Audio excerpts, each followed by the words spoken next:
जय हिंद everybody, welcome to the D square family. I hope आप सब लोग अच्छे होंगे, खुश होंगे एंड पढ़ाई कर रहे होंगे। सो आज हम इस वीडियो से जानेंगे कि हमें कौन सी strategy and book list follow करनी है so that we can ace in the serious exam. And before moving forward to the strategy, let us first understand more about the serious exam. तो जैसा हमें पता है कि सीरियस एग्जाम में ना 3 सब्जेक्ट्स होते हैं, ठीक है। सबसे पहला होता है English, then GK and then maths. ये तीनों ही जो टेस्ट होते हैं या पेपर्स होते हैं, ये 2 घंटे के होते हैं, ठीक है। इंग्लिश और जर्नल नॉलेज में 120 क्वेश्चंस आते हैं and in maths 100 questions are being asked, ठीक है।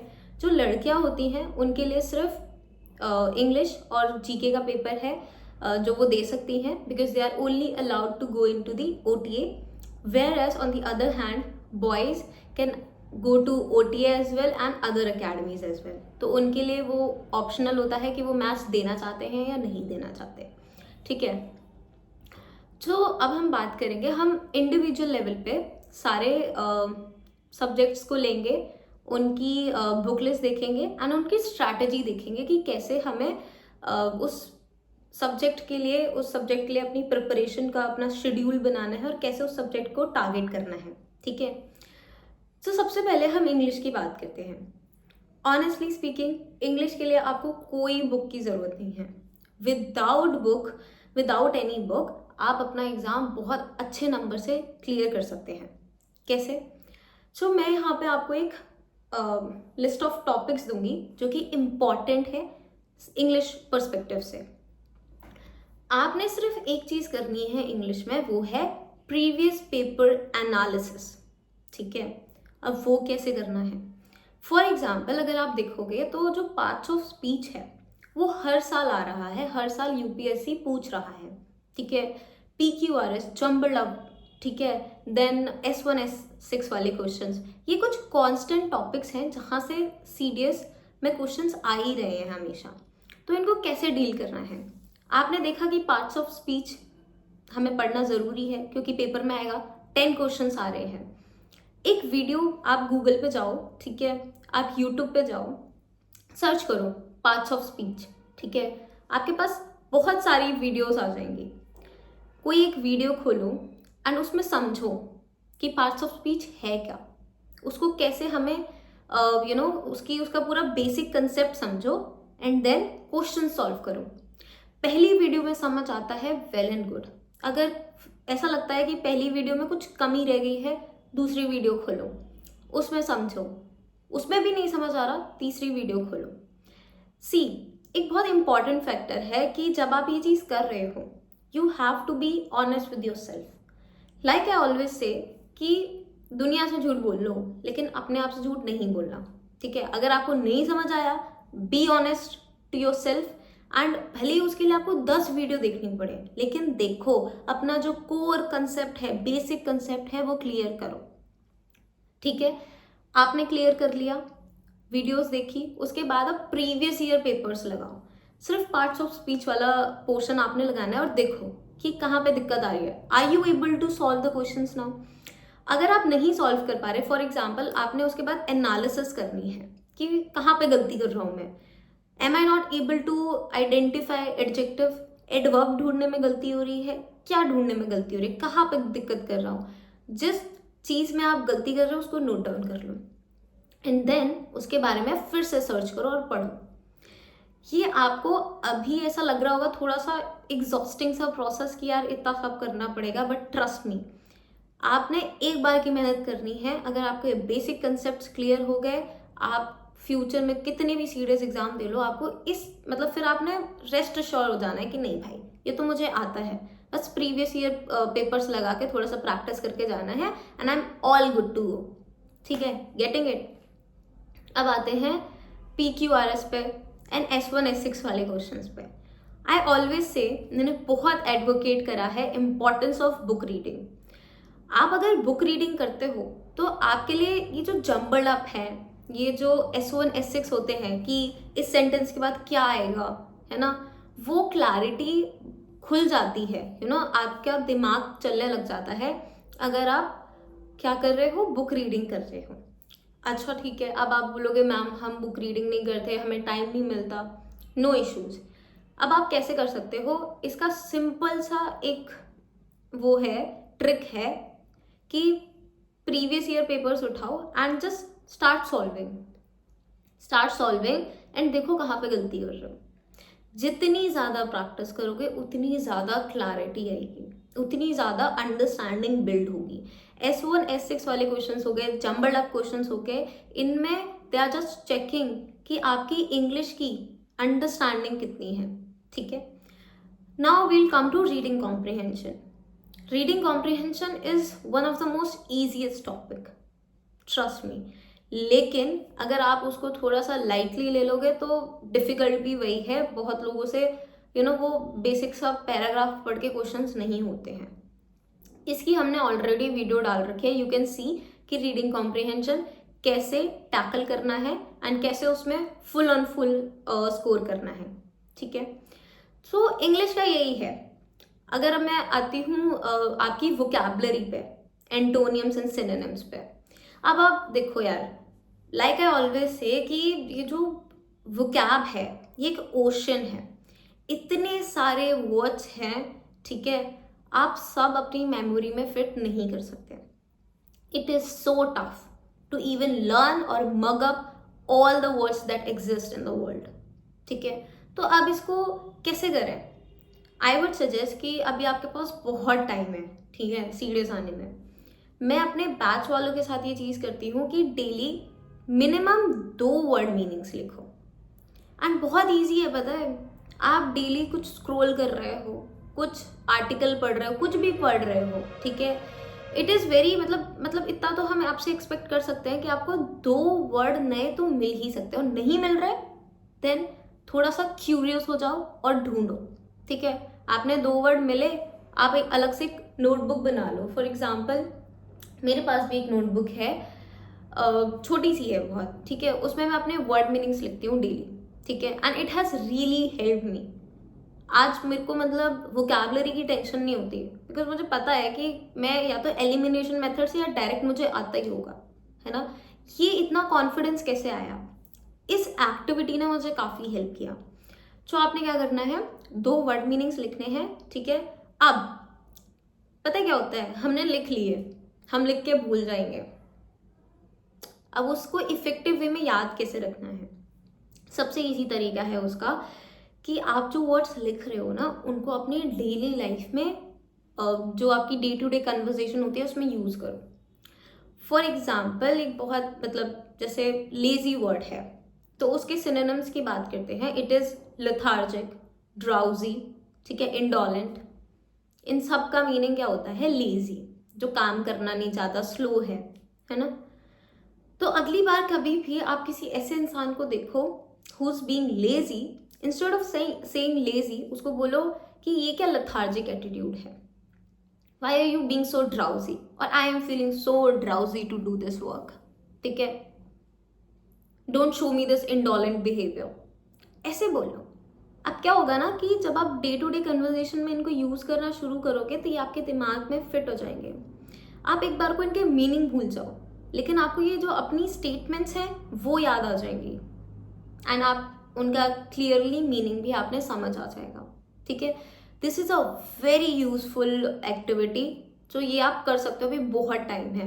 एंड अगर आपने, ट्रस्ट मी ऑन दिस, अगर आपने 1 महीने भी ये एक्टिविटी कर ली ना, you will see a drastic change in your self. ठीक है, चलो इसके बाद हम बात करते हैं कि इडियम्स एंड फ्रेजेस। उसका इतना टेंशन लेने की ज़रूरत नहीं है, हम एक वीडियो बनाएंगे अभी कुछ टाइम बाद, तो आपको पता चल जाएगा कि एलिमिनेशन मेथड से कैसे आप इडियम्स एंड फ्रेजेस इजीली कर सकते हो। आपने सब याद करने की ज़रूरत नहीं है। So that's it. ठीक है, अब इसके बाद भी अगर कुछ रह जाता है तो लाइक आई एम सेइंग कि ये कुछ छोटी मोटी एक्टिविटीज़ हैं, अगर ये आप करना शुरू कर दोगे तो आपको काफ़ी हेल्प मिलेगा। Just analyse previous year papers, देखो किस तरीके का ट्रेंड जो है वो यूपीएससी सेट कर रहा है एंड उसी ट्रेंड को फॉलो करो। UPSC is not unpredictable, trust me on this. UPSC is the most predictable exam. अगर आपने क्रैक कर लिया कि एग्जामिनर किस तरीके से एग्ज़ाम पूछता जा रहा है और किस तरीके के एग्ज़ाम लाइकली वो पूछेगा, ठीक है। अगर आपने ये एक बारी डिकोड कर लिया ना तो आप एस कर सकते हो किसी भी एग्ज़ाम में, ठीक है। जस्ट आपने अपने दिमाग से फोबिया हटा देना है कि अरे नहीं ये बहुत टफ है, बोलो अपने आप को it is doable and I will do it, ठीक है। इसके बाद हम बात करेंगे जीके की। तो जीके की भी जो बुक लिस्ट है मैंने यहाँ पर शेयर कर दी है, आप इसमें से रेफर कर सकते हो। Now coming to GK portion, देखो इसमें ना 6 टॉपिक्स होते हैं। सबसे पहला science, geography, history, polity, economics and 6 कौन सा होता है, करंट अफेयर्स, ठीक है। अब मैं बात करूंगी कि जो साइंस वाले बच्चे हैं उनके लिए मैं अलग से बात करूंगी और जो आर्ट्स वाले बच्चे हैं उनके लिए मैं थोड़ा अलग से बात करूंगी, क्योंकि उन दोनों के लिए ही ना थोड़ी थोड़ी स्ट्रैटेजी डिफर कर जाती है। अब देखो जो साइंस वाले बच्चे हैं उनकी साइंस हमेशा से अच्छी, मतलब यार साइंस पढ़ी है तो वी एक्सपेक्ट कि उनकी साइंस अच्छी होगी, ठीक है। और वैसे भी सीडीएस में 9th और 10th की जो साइंस होती है वो आती है जो हम सब ने पढ़ी होती है, ठीक है। अब क्या करना है आपने, 9th और 10th की आप देख रहे होंगे, 9th और 10th की एनसीईआरटी उठानी है एंड यू विल सी, आप अगर प्रीवियस ईयर पेपर उठा के देखोगे ना छोटी छोटी लाइन्स में से ही क्वेश्चंस बने हुए हैं। आपने कुछ नहीं करना, एक बारी बस रीडिंग मार लेनी है और जो जो आपको इम्पोर्टेंट लग रहा है उसको मार्क करते हुए चलना है।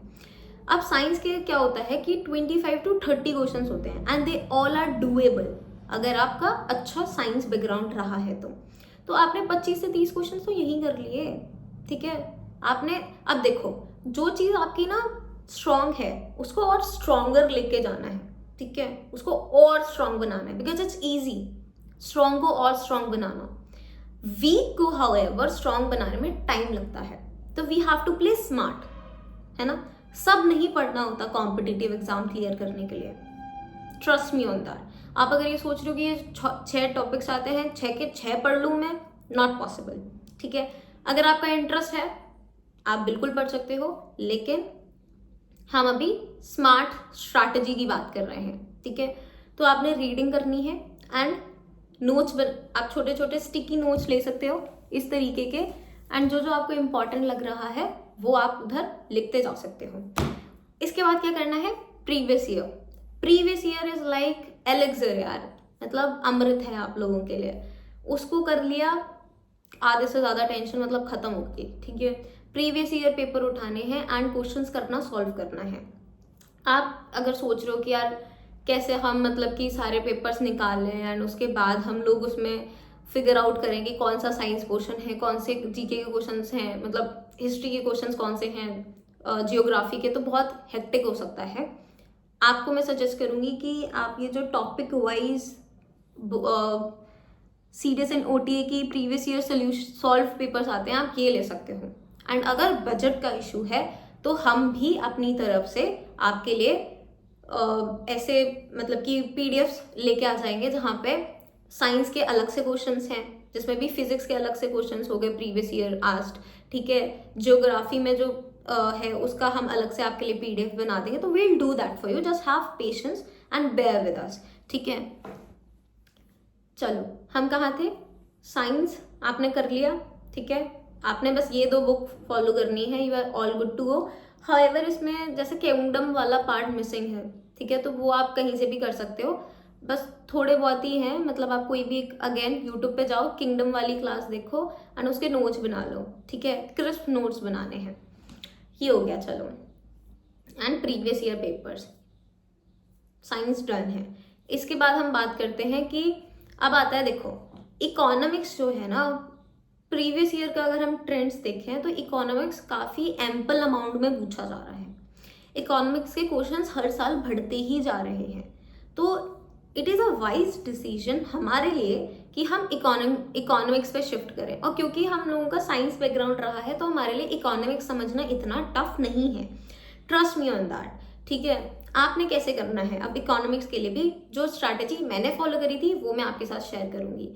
आपने पूरा इकोनॉमिक्स नहीं पढ़ना है, आप माइक्रो पढ़ रहे हो फिर मैक्रो पढ़ रहे हो, makes no sense. And micro इतना इंपॉर्टेंट भी नहीं है, macro is important from CDS exam point of view. आपने एक छोटी सी नोटबुक बनानी है इकोनॉमिक्स की, ठीक है। अब क्या करना है, मैंने प्रीवियस ईयर पेपर्स देखे, ठीक है, कि इन्फ्लेशन से रिलेटेड बहुत क्वेश्चंस आ रहे हैं, डायरेक्ट और इनडायरेक्ट, ठीक है। उसके बाद फिर मैंने देखा WPI CPI से भी क्वेश्चंस आए हैं, रेपो रेट वगैरह से क्वेश्चंस आए हैं, रिवर्स रेपो रेट से क्वेश्चंस आए हैं, बैंक रेट से क्वेश्चंस आए हैं। मैंने वो टॉपिक्स लिख लिए, ठीक है। अब मैं गई यूट्यूब पे, मैंने सर्च किया इन्फ्लेशन, ठीक है, एंड उसकी वीडियोस आ गई, मैंने देखी। मुझे एक वीडियो में समझ नहीं आया प्रॉपर, मैंने दूसरी वीडियो देखी, ऐसे मैंने 2-3 वीडियो देखी है ना। मैंने अपना जो कोर कंसेप्ट है इन्फ्लेशन का वो क्लियर कर लिया, ठीक है। उसके बाद मैंने क्वेश्चंस लगाए, ठीक है।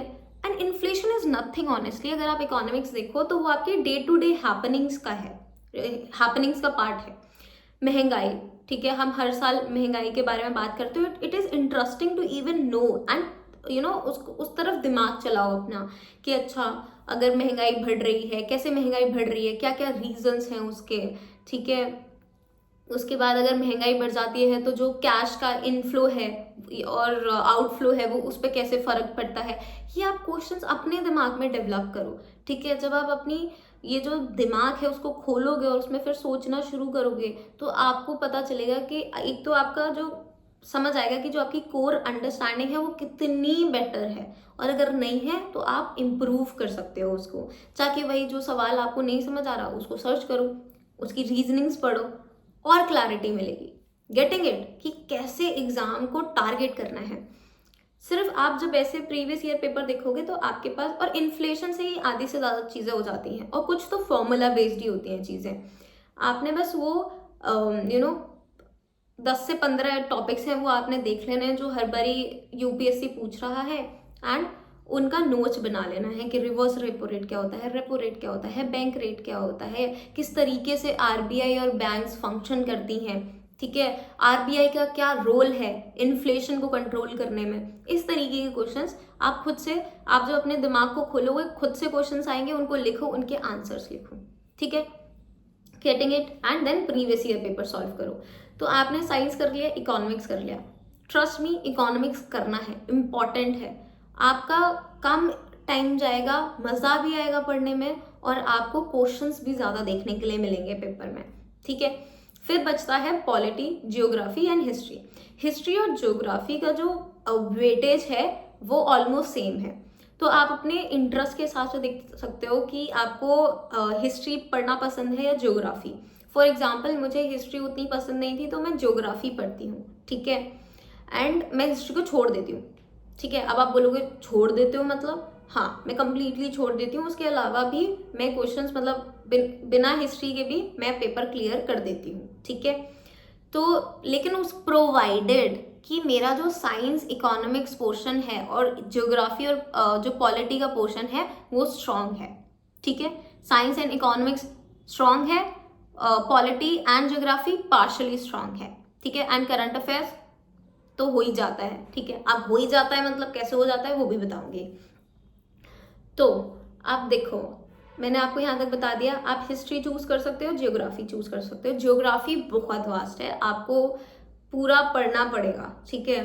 थोड़ा सा पहले बेसिक अंडरस्टैंडिंग लो कि वर्ल्ड ज्योग्राफी क्या है, फिर इंडियन ज्योग्राफी क्या है, वो पढ़ लिया आपने। देन उसके बाद आप ना ये 11th की बुक है, इनको रेफर कर सकते हो। 11th की जो जियोग्राफी की NCERT है उसको रेफर करो, उससे पढ़ो, उसके नोट्स बनाओ, you are good to go, ठीक है। अब previous year, again previous year पे जाओ कि कहाँ कहाँ से क्वेश्चन आए हैं, एंड ऑनेस्टली इनके कुछ छोटी छोटी लाइन में से क्वेश्चंस बना के दे दिया है उन्होंने, ठीक है। तो इट इज़ वेरी इंपॉर्टेंट कि आप लाइन टू लाइन पढ़ रहे हो और समझ रहे हो और नोट्स बनाओ, ठीक है। ज्योग्राफी बहुत वास्ट है वैसे, तो आपको थोड़ा सा ज़्यादा टाइम लगेगा इसमें, सो पेशेंस। इसके बाद अगर हम बात करें कि आपको हिस्ट्री पसंद है तो हिस्ट्री का भी अगेन थोड़ा सा बेसिक अंडरस्टैंडिंग लो कि मॉडर्न हिस्ट्री में क्या हुआ है, फिर मिडिवल हिस्ट्री में क्या क्या चीज़ें हुई थी, देन एंशिएंट हिस्ट्री में थोड़ा सा बैकग्राउंड लो। उसके बाद again go to the PYQs and देखो। फॉर एग्जाम्पल अभी UPSC में ना चोला डायनेस्टी के बारे में बहुत क्वेश्चंस आ रहे थे, तो आपको समझ आ गया कि अच्छा चोला डायनेस्टी इज इम्पॉर्टेंट, तो आप उसका पढ़ लो पूरा, जाके चोला डायनेस्टी सर्च करो और पूरा पढ़ लो, ठीक है। समझो कि क्या था क्या नहीं था, ठीक है। इस तरीके से आपने अप्रोच करना है हिस्ट्री को भी, ज्योग्राफी को भी। फॉर एग्जाम्पल मैं आपको बताती हूँ, ज्योग्राफी में ना पिछली 4 बार से ना क्लाउड्स के ऊपर क्वेश्चन आ ही रहा है, ठीक है। अगर कोई इंसान स्मार्ट होगा तो वो पहली 2 बार में कैच कर लेता कि अरे clouds is very important, clouds के ऊपर ये क्वेश्चंस पूछ रहे हैं तो मैं क्लाउड्स पढ़ के जाऊंगा। और देखो 4 बार से रिपीट हो गया है। सॉइल के ऊपर क्वेश्चन रिपीट होता है हमेशा, ठीक है। तो ऐसे आपने देखना है कि किस कौन से जो फेवरेट टॉपिक्स हैं यूपीएससी के फेवरेट टॉपिक्स होते हैं, फेवरेट कंसेप्ट होते हैं। अगर टॉपिक्स नहीं है तो कंसेप्ट हैं, जहां से वो क्वेश्चंस हमेशा पूछेगा ही पूछेगा, उसके बिना उसका जो कह सकते हो खाना हजम नहीं होगा, ठीक है। ये समझ आ गया। आपने ऐसे ही अप्रोच करना है, ठीक है। अगर आपको कोई सब्जेक्ट टफ भी लग रहा है लेकिन आपने कि नहीं मुझे करना है, तो इस तरीके से अप्रोच करो उसको। सब नहीं पढ़ना, सिर्फ ये देखो कि यूपीएससी पूछ कहाँ से रहा है, कौन से टॉपिक्स में वो ज़्यादा इंटरेस्टेड है पूछने में, ठीक है। इसके बाद हम बात करेंगे पॉलिटी का मतलब इतना कुछ है नहीं, मतलब बहुत कम क्वेश्चंस आ रहे हैं, हम लोग देख रहे हैं कि बहुत लिमिटेड हो गया है पॉलिटी। तो आपने पॉलिटी कैसे पढ़ना है कि उसमें भी अगेन जैसे प्रेसिडेंट से रिलेटेड वो क्वेश्चंस पूछता ही पूछता है। मनी बिल हो गया वहाँ, वो इम्पॉर्टेंट है। इमरजेंसी प्रोविजंस हो गए, वो इम्पॉर्टेंट है, ठीक है। पंचायती राज वगैरह, म्यूनिसिपालिटीज वगैरह जो टॉपिक्स हैं वो इम्पॉर्टेंट है। तो ये कुछ टॉपिक्स हैं जो आप पढ़ सकते हो। अगेन थोड़ा सा बैकग्राउंड लो एंड देन इम्पॉर्टेंट टॉपिक्स के ऊपर जाओ, ठीक है। बैकग्राउंड के लिए आप कोई भी वीडियो देख सकते हो। हम भी क्या नाम है वीडियो अभी बनाएंगे फ्यूचर में और आपके लिए एक पीडीएफ प्रॉपर बना के भेज देंगे। अगर देखो पॉलिटी के लिए वैसे आई प्रेफर इंडियन पॉलिटी जो कि लक्ष्मीकांत से है, लेकिन अगर आपने नहीं खरीदनी लक्ष्मीकांत, बहुत मोटी हो जाती है, मैं आपको एक क्रिस्प पीडीएफ बना के फ्यूचर में दे दूंगी जो कि आपको हेल्प करेगी to understand the background and in depth knowledge के लिए भी मैं बना के दूंगी, ठीक है। अगर आपने क्रिस्प नॉलेज चाहिए वो भी आप देख सकते हो, इन डेप्थ नॉलेज चाहिए वो भी आपको मिल जाएगी, ठीक है। पॉलिटी यहाँ पे हो गया। नाउ कमिंग टू सबसे important topic and tricky topic, current affairs. Current affairs कैसे टारगेट करनी है? तो करंट अफेयर्स के लिए आई वुड से कि कभी भी ना एक सोर्स पर रिलाय नहीं होना है, ठीक है। अब एक सोर्स पर रिलाय नहीं होना मतलब देखो आप हमें फॉलो कर सकते हो करंट अफेयर्स के लिए, आप जो भी और चैनल्स हैं, ठीक है, उनको फॉलो कर सकते हो जो अच्छे हैं करंट अफेयर्स के मामले में, ठीक है। ऐसे 2-3 चैनल्स फॉलो करो। पीआईबी न्यूज़, ठीक है, डेली पढ़ो उसको, ठीक है। थोड़ा बहुत जो इंपॉर्टेंट लग रहा है आपको उसको और डिटेल में पढ़ लो, पर लेकिन वो आपने पीआईबी न्यूज़ देखनी ही देखनी है, ट्रस्ट मी ऑन दैट, ठीक है। और ऐसे सारा स्टोर करके नहीं रखना, जस्ट रीडिंग मारनी है आपने and it takes hardly 30 minutes. आप न्यूज़पेपर नहीं पढ़ रहे, कोई इशू नहीं है, पीआईबी न्यूज़ पे जाओ एंड आपके पास पूरी एक लिस्ट आ जाएगी, उसमें हेडलाइंस पढ़ो, आपको जो इंपॉर्टेंट लग रही है उस पर क्लिक करो और थोड़ा सा इन डेप्थ नॉलेज और ले लो, ठीक है। उसके अलावा हम आपको न्यूज़ डेली की डेली दे रहे हैं, और भी चैनल्स हैं वो भी दे रहे होंगे, उनको भी फॉलो करो। अब क्या है, ये ना आपने डेली करना ही करना है कि आप डेली न्यूज़ पढ़ रहे हो, आपने पढ़ लिया। अब जब एग्जाम से पहले, ठीक है, बहुत सारे लोग होते हैं जो टॉप 100 करंट अफेयर्स की वीडियोस निकालते हैं, ठीक है, हम भी आपको देंगे फॉर श्योर। हमारी पढ़ो, दूसरे चैनल्स की भी पढ़ो, 2-3 रखने हैं बस, ठीक है, ज़्यादा भी नहीं रखना, 2-3 रखने हैं। अब क्या होगा, जो चीज़ आपने पढ़ ली है उसका रिविजन हुआ मल्टीपल बार, ठीक है, और वो आपको इवेंचुअली हेल्प ही करेगा, ठीक है। और कुछ ऐसा होगा कि जो हमने कवर नहीं करा, शायद हमारे नज़र से छूट गया, वो किसी और बंदे ने कर लिया हो, उसकी नज़र से जो छूटा हो वो तीसरे बंदे ने कवर करा हो। तो इन शॉर्ट अगर आप ऐसे फॉलो करोगे करंट अफेयर्स को तो आप सारा जो पूरा वो है हॉराइजन करंट अफेयर्स का वो पूरा कवर कर लोगे, ठीक है, एंड आपको कोई दिक्कत नहीं आएगी। करंट अफेयर्स ऑनेस्टली मैं कभी भी एक सोर्स पर रिलाय नहीं होती, मैं कम से कम 2-3, मैं पीआईबी पढ़ती हूँ, पीआईबी की न्यूज़, ठीक है, उसके बाद 2-3 सोर्सेज को और रखती हूँ मैं अपने पास, एंड वो सारा मैं पढ़ के जाती हूँ and I am able to do all the questions of current affairs, trust me on that, not bluffing, ठीक है। चलो, एंड इतना कुछ पहले स्टार्टिंग में हमें पता है, ऑनेस्टली बताऊँ तो करंट अफेयर्स को जब नहीं पढ़ा होता, हम दुनियादारी से बहुत अलग होते हैं, अपने कंफर्ट जोन में पड़े रहते हैं, तो हमें ऐसा लगता है करंट अफेयर बहुत बोरिंग है, पता नहीं क्या चल रहा है, हमको नहीं पढ़ना है ना। लेकिन एक बार बस बैठ जाओ, ठीक है, और आप बस एक बार बैठ के एक क्लास लगा लो किसी की, एक बार करंट अफेयर्स पढ़ लो, आपको जो मज़ा आएगा जब आपको पता चलेगा अच्छा लाइफ, अच्छा दुनिया में ये सब भी हो रहा है, this is all is happening, and फिर आप जब फ्यूचर में देखोगे, जब टॉप 100 करंट अफेयर्स की क्लासेस लगेंगी और आपको खट खट खट सारे क्वेश्चंस आते हैं कि अच्छा ये तो मैंने पढ़ा था, हाँ इसका आंसर ये है, कॉन्फिडेंस आता है, ठीक है, and that confidence is very necessary, ठीक है। सारे टॉपिक्स हो गए, यहाँ तक समझ आया। इसके अलावा भी अगर आपको कोई डाउट रहता है तो यू कैन ऑलवेज आस्क, ठीक है। मैंने अभी तक आपको क्या बताया कि बेसिक अंडरस्टैंडिंग होनी चाहिए हर टॉपिक की, ठीक है, हर सब्जेक्ट की। देन उसके प्रीवियस ईयर क्वेश्चंस लगाने ही लगाने हैं। इट इज एलेक्सर, ठीक है, ग्रंथ, ठीक है, आपके लिए अमृत है, वो करना ही करना है। चलो अब हम बात करेंगे मैथ्स सेक्शन की। तो मैथ्स सेक्शन में भी लाइक आई सेड कि यूपीएससी का ना फेवरेट कॉन्सेप्ट्स होते हैं जो जहाँ से वो क्वेश्चंस हमेशा पूछेगा ही पूछेगा, ठीक है। तो वो कॉन्सेप्ट्स आपने पकड़ने हैं, ठीक है। अब आप बोलोगे मैं तो मैथ्स का पेपर नहीं देती, तो मैं आपको कैसे गाइड कर पा रही हूँ। मैंने एनडी का एग्जाम दिया था, तो वहाँ पे भी मैथ्स में मैंने यही स्ट्रैटेजी फॉलो करी थी। मैंने पूरा पेपर एनालाइज करा, ठीक है, पिछले 4-5 साल के मैंने पेपर्स एनालाइज करे एंड आई फिगर्ड आउट कि कुछ ऐसे फेवरेट टॉपिक्स थे जो हर बार रिपीट हो रहे हैं। टॉपिक नहीं रिपीट हो रहे तो कॉन्सेप्ट रिपीट हो रहे हैं, ठीक है। आपने भी यही करना है, आपने कॉन्सेप्ट समझना है, फेवरेट टॉपिक समझने हैं, फेवरेट कॉन्सेप्ट समझने हैं यूपीएससी के, वो तो करने ही करने हैं। उसके अलावा अगर मैं बात करूं, जैसे अरिथमेटिक आता है और एडवांस मैथमेटिक्स आती है, ठीक है। अरिथमेटिक की क्लासेस तो हम ले भी रहे हैं, आप यूट्यूब पे जाके देख सकते हो और अपनी बेसिक अंडरस्टैंडिंग कोर कंसेप्ट वहाँ से क्लियर कर सकते हो।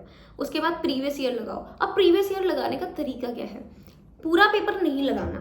फॉर एग्जाम्पल आपने प्रॉफिट एंड लॉस किया आज, ठीक है, आपने प्रीवियस 8 से 10 साल के, ठीक है, सिर्फ प्रॉफिट एंड लॉस के क्वेश्चंस लगाने हैं, ठीक है। इसके लिए भी आप प्रीवियस ईयर की कोई बुक ले सकते हो जिसमें आपको सारे डायरेक्ट मिल जाए।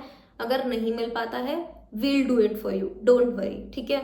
पर आपने प्रॉफिट एंड लॉस समझा, प्रॉफिट एंड लॉस के सारे क्वेश्चंस लगाओ, ठीक है। वैसे तो मैथ्स के लिए ये बुक है, मैं इसको अपने एफकेट के लिए फॉलो करती हूँ and this is basically CDS के लिए, तो एफकेट वाले भी इसको फॉलो कर सकते हैं एंड सीडीएस वालों के लिए तो है ही है ये, ठीक है। काफ़ी अच्छी बुक है। आपने प्रॉफिट एंड लॉस किया, इसमें से क्वेश्चंस लगाओ, फिर प्रीवियस ईयर क्वेश्चंस लगाओ, आपकी कंसेप्ट क्लैरिटी आपको समझ आ जाएगा वेयर यू आर स्टैंडिंग, ठीक है। आपने ऐसे ही करना है, एक साथ लगाने हैं, ठीक है, एक साथ टॉपिक वाइज क्वेश्चंस लगाने हैं and you are good to go. कोई चीज़ नहीं समझ आती समझो। अब क्या होता है ना, मैथ्स में मैंने एक चीज़ देखी है कि हम लोग ना, जब हमारे किसी का कॉन्सेप्ट बहुत अच्छे हैं मैथ्स में, वो मैथ्स में हमेशा से अच्छा रहा है, उसके लिए तो ठीक है। लेकिन कभी कभी क्या होता है ना कि कुछ लोग मैथ्स में अच्छे नहीं होते, ठीक है, वो पढ़ रहे हैं, मैं भी नहीं थी ऑनेस्टली, ठीक है। अब हम जब पढ़ रहे होते हैं, हम वीडियोस देख रहे होते हैं लोगों की, तो हम ना कॉन्सेप्ट्स को रट रहे होते हैं, समझ नहीं रहे होते हैं and it is a thin line. हमें समझ भी नहीं आ रहा होता कि हम समझ रहे हैं, रट रहे हैं, हमें लग रहा होता है हमें सब आ रहा है, ठीक है, समझ आ गया, कॉन्सेप्ट समझ आ गया, लेकिन जब हम क्वेश्चंस करने जाते हैं तो हम अटक जाते हैं। दैट इज योर साइन कि आप कॉन्सेप्ट्स को रट रहे हो, समझ नहीं रहे हो, और कॉन्सेप्ट को समझना है। अब वो कैसे पता चलेगा, again I am saying honest with your self. आपको पता होता है कि आप कहाँ गलती कर रहे हो। अगर आपको पता है कि मैं समझ नहीं रहा, रट रहा हूँ, उसके बाद भी आप ये वो नहीं, ठीक है मेरे को तो आ गया, आप चलते हैं दूसरा टॉपिक कर लेते हैं, नहीं, एक बार में नहीं समझ आ रहा, दूसरी कोई वीडियो उठाओ और समझो, देखो कहाँ पे मैं गलती कर रहा हूँ, ठीक है, एंड फिर दोबारा से क्वेश्चंस पे जाओ, क्वेश्चन सॉल्व करो, देखो वो प्रॉब्लम सॉल्व हुई कि नहीं हुई। अब मुझे, और देखो अरिथमेटिक जैसे कुछ टॉपिक्स हैं, मैं बात करती हूँ, for example profit and loss हो गया, ठीक है, रियल लाइफ बेस्ड है यार, आपको समझ आ जाएगा आप रट रहे हो कि समझ रहे हो। आप देखो, आप फॉर एग्जाम्पल आप डेली जाते हो, ठीक है, मार्केट में आपको कोई शर्ट पसंद आई, ठीक है, अब मार्केट में मतलब कि उस शॉपकीपर ने बोला कि ये तो 300 रुपये की है, बट यू लाइक मेरा बजट 300 का नहीं, और 300 का तो ये लग भी नहीं रहा। बार्गेनिंग करते हो, आप उससे एक्सपेक्ट करते हो डिस्काउंट की, वो आपको डिस्काउंट देता है। बट मुझे एक बात बताओ, शॉपकीपर इतना बेवकूफ़ कभी नहीं होता कि वो अपना लॉस करके आपको चीज़ दे। वो बोलता है कि अरे नहीं, हमको तो पड़ी 200-250 की है, हम आपको इससे कम डिस्काउंट नहीं दे सकते। बट जब आप बहुत ज़्यादा अड़ जाते हो तो आप देखते हो कि वो आपको 220 में भी दे देता है चीज़, या 200 में भी दे देता है। तो डू यू थिंक कि उसने अपना 50 रुपये का नुकसान किया? नहीं किया। दे आर वेरी स्मार्ट, ठीक है। That is the market price जो उसने रखा है, ठीक है, कॉस्ट प्राइस इज हिडन। ये डेली लाइफ प्रॉब्लम्स हैं। तो समझो, आपने कॉन्सेप्ट समझ लिया, अब आप बैठे हुए हो फॉर एग्जाम्पल ऐसे, तो समझो कि मैं मार्केट गया, मुझे ये प्राइस दिया, कॉस्ट प्राइस शायद उसका ये होगा, है ना, और मैंने इतना मार्केटिंग किया, उसने मुझे इतने परसेंट का डिस्काउंट दिया, तो उसको कितने का एडवांटेज हो रहा है। इस तरीके से अपने दिमाग में मेंटली सॉल्व करने की कोशिश करो, अच्छा होगा कॉन्सेप्ट। मैंने भी यही टेक्निक अपनाई थी, ठीक है, and it really help me. Then CISI, ठीक है, आप किसी को इन्वेस्टमेंट वगैरह, आजकल तो लोग बहुत इंटरेस्टेड हैं इन्वेस्टमेंट वगैरह इन सब में, स्टॉक मार्केट में, देखो कैसे वर्क करती हैं ये चीज़ें। अगर आप किसी को ब्याज पे पैसा दे रहे हो, ठीक है, तो किस तरीके से आप, मतलब कि आप उसको सिंपल इंटरेस्ट पे दे रहे हो तो आपका क्या फ़ायदा होगा, कंपाउंड इंटरेस्ट पे दे रहे हो तो कैसे फ़ायदा होगा, ये सब आपने अपने दिमाग में मेंटली करना है। After understanding the core concept आपने अपने दिमाग में ये चीज़ करनी है। बैठे हो, आपने आज प्रॉफिट एंड लॉस किया है, थिंक। एवरेज किया है, जस्ट थिंक कि अच्छा 5 लोग थे, उनका वेट इतना था, ठीक है, उनकी हाइट का एवरेज इतना था, अब 2 लोग, एक चला गया। ऐसे दिमाग में करो, सोचो, आप खुद से नए नए क्वेश्चंस बनाओगे, ठीक है, आपको समझ आने लगेगा, क्लैरिटी आएगी, विच इज़ वेरी इंपॉर्टेंट, ठीक है। तो मैथ्स में आपने यही करना है, लाइक आई सेड कि कोर कंसेप्ट क्लियर करो, मेंटल एबिलिटी थोड़ा सा बढ़ाओ, दिमाग को खोलो, समझो। अपने दिमाग जब बैठे हो खाली टाइम में, उस टाइम पे अपनी प्रॉब्लम्स क्रिएट करो, उनके सॉल्यूशंस निकालो मेंटली, ठीक है। उसके बाद एक सिटिंग में आपने आज प्रॉफिट एंड लॉस किया है, कोर कंसेप्ट समझा, फिर एक सिटिंग में उसके सारे क्वेश्चंस लगा देने, या तो इसमें से लगा लो या फिर प्रीवियस ईयर के एक सिटिंग में लास्ट 6 से 7 सालों के क्वेश्चंस लगाओ, आपको समझ आ जाएगा, आप पकड़ लोगे कि किस तरीके के क्वेश्चंस हैं, क्या रिपीट हो रहा है, क्या रिपीट नहीं हो रहा, ठीक है, क्या UPSC हमसे एक्सपेक्ट कर रहा है जब वो इस तरीके के क्वेश्चंस हमको दे रहा है, आपको सब क्लैरिटी मिल जाएगी, ठीक है। So I hope this video was helpful for you, ठीक है। अगर हेल्पफुल था तो आप लाइक कर सकते हो, कमेंट कर सकते हो, हमारे जो हमको टेलीग्राम पे आप फॉलो भी कर सकते हो, डिफेंस डिजायर्स के नाम से। हम वहाँ पे आपके लिए ऐसी वीडियोस लाते रहते हैं, एंड आप अपने फीडबैक्स भी हमको शेयर कर सकते हो, और कुछ सजेशन देना है वो भी आप हमें दे सकते हो। We'll surely look into it and try our best to help you in the best possible way. Thank you.